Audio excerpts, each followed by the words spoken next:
Bueno, ahora vamos a ver cómo formar el triángulo de impedancias. Anteriormente vimos qué sucede con los fenómenos que producen inductancias, resistencias y capacitancias, capacidades en un circuito de corriente alterna. Ahora vamos a ver qué sucede cuando estos elementos se juntan en un circuito de corriente alterna. Bueno, el fenómeno que aparece, la magnitud, se denomina impedancia, ¿sí? Entonces, en un circuito de corriente alterna donde hay una resistencia, una reactancia, ya sea una reactancia inductiva o una reactancia capacitiva, estamos hablando de un capacitor y una inductancia, estos elementos generan lo que llamamos una impedancia. Recordemos que estos elementos generaban desfasajes entre las tensiones y las corrientes cuando nosotros los colocábamos en un circuito de corriente alterna. Bueno, como estos generan desfasajes, podemos armar con cada uno de ellos lo que se llama impedancia. Impedancia es el elemento que combina la parte resistiva y la parte inductiva o capacitiva de un circuito. Entonces, con el armado del triángulo de impedancia, ¿sí? De impedancias, nosotros ¿qué vamos a ver? Bueno, si un circuito entonces contiene solamente una resistencia, vamos a ver el vector de resistencia, como se ve acá, en las abscisas, ¿sí? Lo vamos a colocar en las abscisas. Si además ese circuito tiene una inductancia, lo vamos a colocar en el eje de la Y perpendicular a la resistencia, ¿sí? De esta forma generamos un triángulo, ¿sí? Y unimos formando la hipotenusa los dos vectores o segmentos mencionados anteriormente a lo que se le denomina impedancia, ¿sí? ¿Y qué sucede? Vamos a ver que hay un ángulo entre la resistencia y la impedancia. A ese ángulo de desfasaje le vamos a llamar phi, ¿sí? A ese ángulo le vamos a llamar phi, que es el ángulo, la amplitud de ángulo que está entre la resistencia y la impedancia resultante o hipotenusa, ¿sí? Entonces esta es la característica, este triángulo nos define la característica de la carga. A su vez, ese ángulo phi es importante saber su naturaleza porque es la que nos define, es el que nos define el desfasaje de la tensión entre la tensión y corriente. Habíamos dicho que si era inductivo puro, generaba un desfasaje de 90 grados entre la tensión y la corriente. Bueno, en ese caso no tendríamos resistencia y la Z se transformaría, no se formaría, la Z sería inductiva pura, ¿sí? La Z vendría siendo igual a XL, lo que generaría un ángulo de 90 grados. Entonces esos 90 grados van a estar presentes entre el desfasaje y la corriente de ese circuito. Entonces, un circuito de corriente alterna, nosotros lo vamos a alimentar, vamos a alimentar cargas, que estas cargas pueden ser resistivas, inductivas o capacitivas, ¿sí? O mezcla de todas. Si es mezcla de todas, se generan estas combinaciones de triángulo que vemos aquí,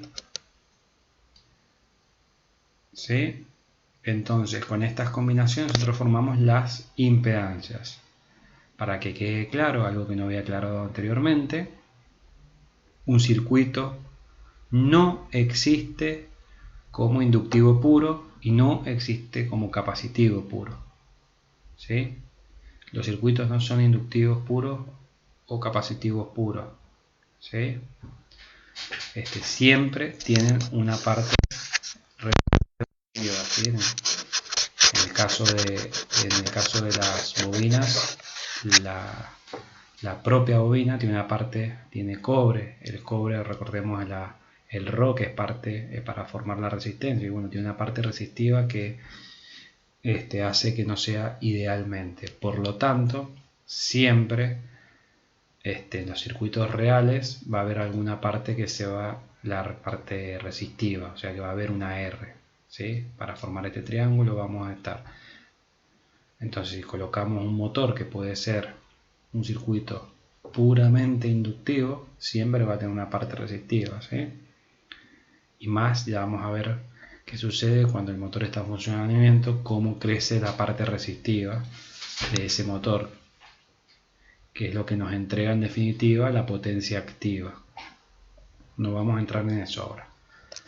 Entonces, ese argumento, que es el ángulo, es el desfasaje entre la tensión y corriente, que es generada justamente por la naturaleza de la carga. La naturaleza de la carga en este caso es una combinación entre una resistencia y una reactancia inductiva, ¿sí? Bueno, lo repetí varias veces para que quede claro. En el segundo caso es una combinación entre una resistencia, recordemos que la resistencia la ponemos en eje X, y una reactancia capacitiva. La reactancia capacitiva se coloca en el eje Y con signo negativo.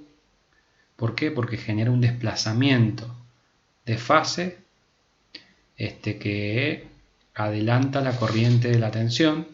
En el primer caso retrasa la corriente de la tensión. Entonces es muy sencillo de esta forma sumar o restar inductancias y conocer cuál es el ángulo definitivo que vamos a tener en un circuito, el ángulo de fasaje entre tensión y corriente, que va a ser el mismo que vamos a tener entre R y Z, ¿sí?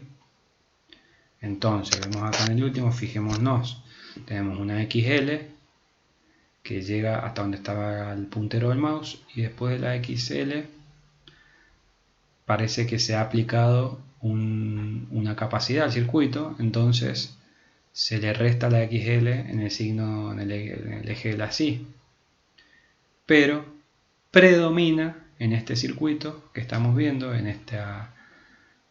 es un circuito sino la caracterización de impedancia del circuito, pero estamos viendo que predomina la parte inductiva, ¿sí?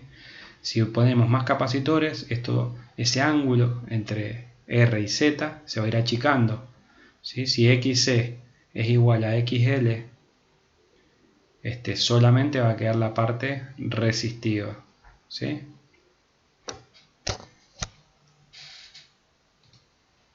Bueno, ahora vamos a pasar a lo que llamamos triángulo de potencias, ¿sí? Las ecuaciones.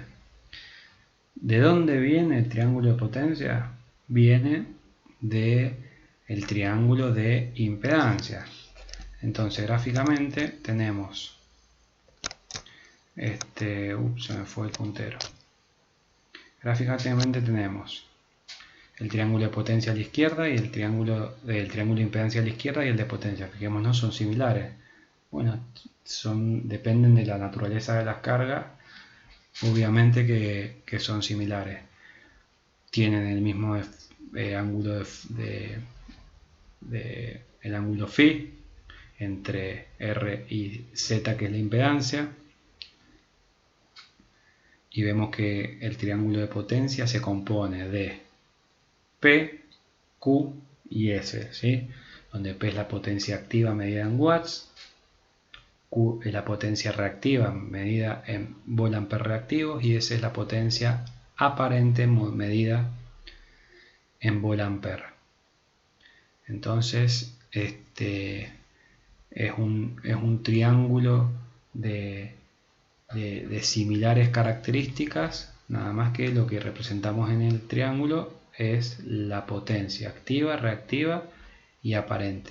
Físicamente, la potencia activa P representa la potencia que consumimos como la que nos da un trabajo, ¿sí? La potencia consumida que nos da un trabajo, un calor, ¿sí?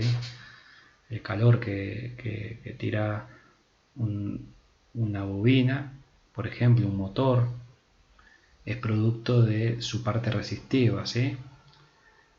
Por otro lado, el motor nos entrega trabajo en el eje. Ese trabajo en el eje también es producto de su parte activa, de su potencia activa. La potencia Q es la potencia que, por ejemplo, en el caso del motor, la ocupa para generar el campo magnético y por ende que el motor pueda funcionar, ¿sí? Sin campo magnético el motor no funciona. Necesitamos del campo magnético para que se generen las cuplas, por ejemplo en el motor de jaula ardida, y pueda dar un giro, ¿sí? Pero esa potencia Q es como le llamamos potencia entretenida, es una potencia que va entre la línea y el motor, ¿sí? No es una potencia consumida. Ya vamos a ver que nos ocupa espacio en las líneas y cómo solucionar y los problemas que trae, ya lo vamos a ver. Pero ahora lo que me interesa es el fenómeno físico de la potencia activa, la potencia reactiva y la potencia aparente. Entonces, ¿cómo podemos bajar, por ejemplo, a la potencia aparente? Me quedó explicar el término del ángulo phi, ¿sí? El ángulo phi, ese que está entre P y S, es el ángulo también de desfasaje entre la tensión y corriente, ¿sí? Ahora ya no son más 90 grados ni 0 grados, es una combinación entre 90 y 0 grados, ya que hay una combinación de justamente de resistencias y reactancias. Entonces, recordemos que si era una bobina pura, era Q, la potencia que consume es Q, y si es una resistencia pura, la potencia que consume es P. Bueno, entonces la pregunta mía es, ¿cómo hacemos para agrandar o achicar ese ángulo? Bueno, para que esa amplitud sea mayor, ¿qué tendríamos que hacer acá nosotros? ¿Aumentar o disminuir XL? Bueno, tendríamos que poner más XL. ¿Eso qué significaría? Que en el circuito aumentar la cantidad de bobinas, por ejemplo, ¿sí? Nosotros colocamos más inductancias, esas inductancias van a dar como resultado una mayor reactancia, lo que va a hacer que el eje I aumente y obviamente la potencia, la impedancia va a aumentar porque vamos a seguir limitando la corriente, pero el ángulo también va a aumentar, ¿sí? Esa es una de las formas. Si nosotros disminuimos XL, puede ser con un capacitor, disminuir XL, entonces vamos a tener un menor XL de resultante y con eso vamos a disminuir el ángulo phi.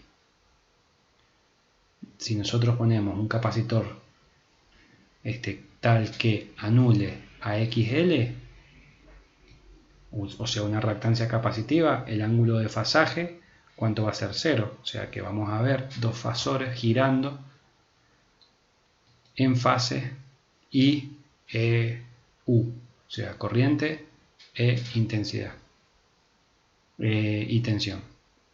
Por otro lado, vemos en ecuaciones cómo llegamos de el triángulo de potencias al triángulo de a las ecuaciones. Fijémonos en la filmina.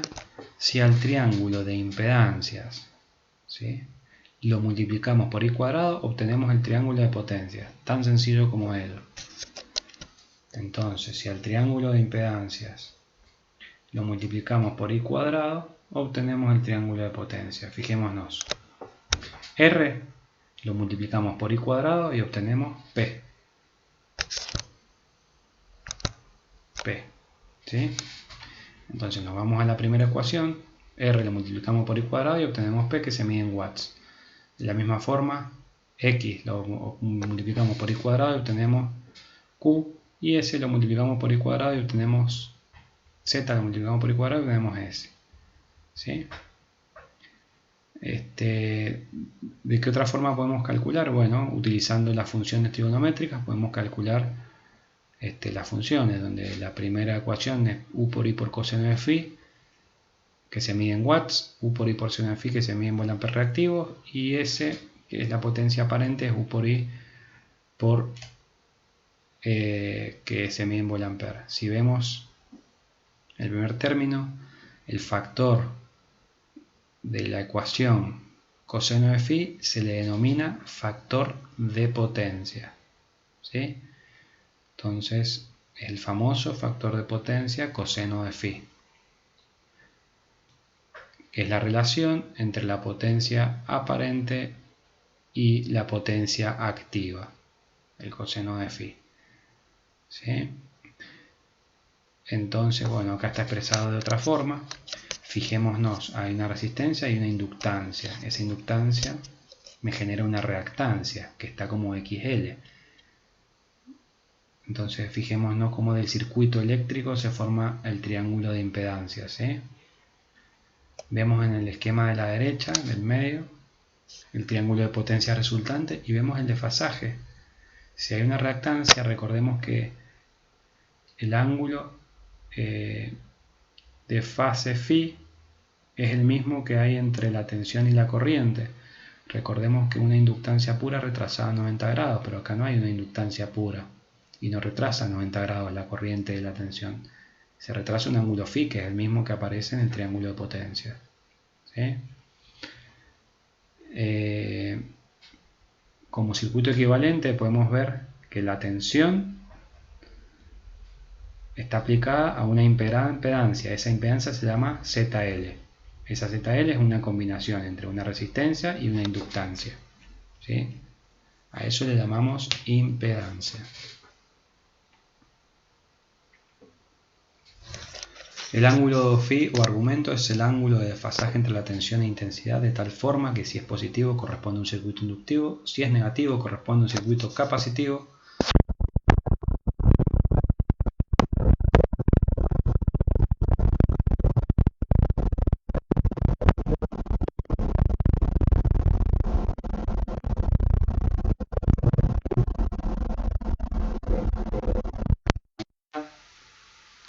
El circuito va a ser más resistivo.